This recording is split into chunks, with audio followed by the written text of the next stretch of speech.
हमारे देश में इस समय 5 लाख किन्नर हैं। आज हम आपको बताएंगे किन्नरों से जुड़ी कुछ ऐसी बातें जो आप हमेशा से जानना चाहते थे पर कोई बता नहीं रहा था। किन्नर ये शब्द सुनते ही एक ऐसा समुदाय हमारी आंखों के सामने आ जाता है जो हम आम इंसानों की खुशियों में जी खोलकर नाचने गाने बिना बुलाए आ जाते हैं। आज हम इसी समुदाय के रहस्यों के बारे में बताते हैं। किन्नरों के बारे में बहुत सी ऐसी बातें हैं जिन्हें हम लंबे समय से जानते हैं, लेकिन आज के इस वीडियो में हम बात करेंगे उन राजों के बारे में जिन्हें कोई नहीं जानता है।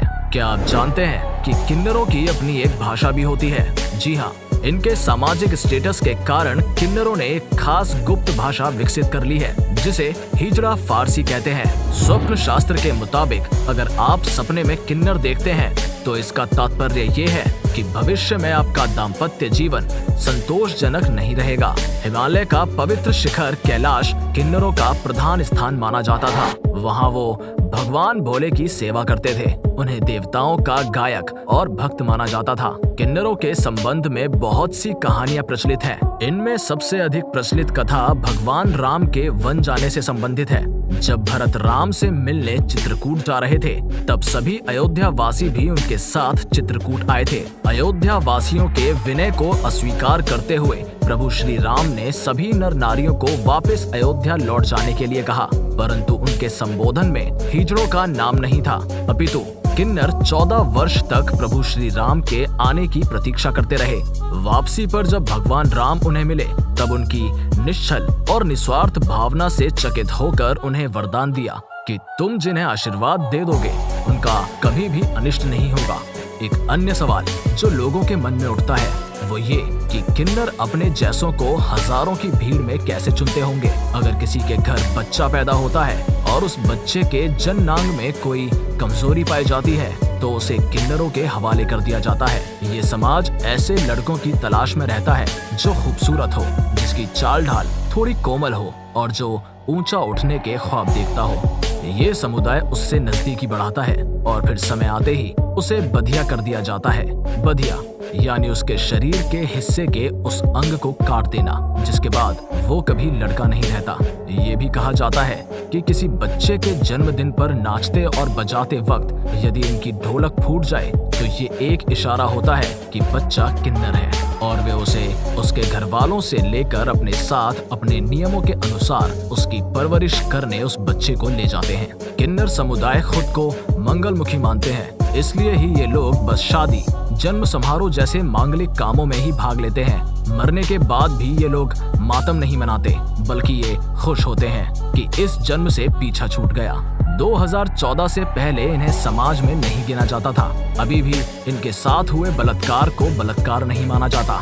कहते हैं कि किन्नरों की बद्दुआ इसलिए नहीं लेनी चाहिए क्योंकि ये बचपन से लेकर बड़े होने तक दुखी ही रहते हैं। ऐसे में दुखी दिल की दुआ और बद्दुआ लगना स्वाभाविक है। किसी की मौत होने के बाद पूरा हिजड़ा समुदाय एक हफ्ते तक भूखा रहता है। किन्नरों के बारे में अगर सबसे गुप्त कुछ रखा गया है तो वो है इनका अंतिम संस्कार। जब इनकी मौत होती है तो उसे कोई आम आदमी नहीं देख सकता। इसके पीछे की मान्यता ये है कि ऐसा करने से मरने वाला फिर अगले जन्म में किन्नर ही बन जाता है। इनकी शव यात्राएं रात में निकाली जाती हैं। शव यात्रा निकालने से पहले शव को जूते और चप्पलों से पीटा जाता है। इनके शवों को जलाया नहीं जाता बल्कि दफनाया जाता है। किन्नर समाज में आने वाले हर नए किन्नरों का स्वागत बहुत ही जोरदार तरीके से होता है। नए किन्नर के स्वागत में एक भव्य कार्यक्रम का आयोजन होता है जिसमें नाच गाने के अलावा दावत भी होती है।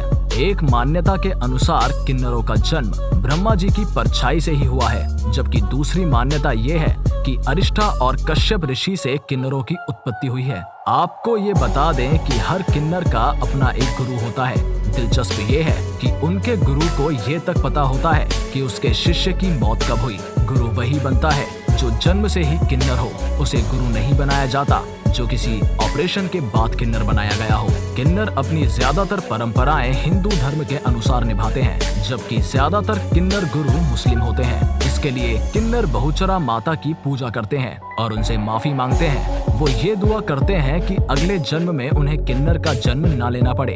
किन्नरों के बारे में ये बहुत मशहूर है कि वो मुगलों के जमाने में बेगमों के हरम की हिफाजत करते थे। इतिहास में कुछ किन्नरों के जंग लड़ने का भी जिक्र है।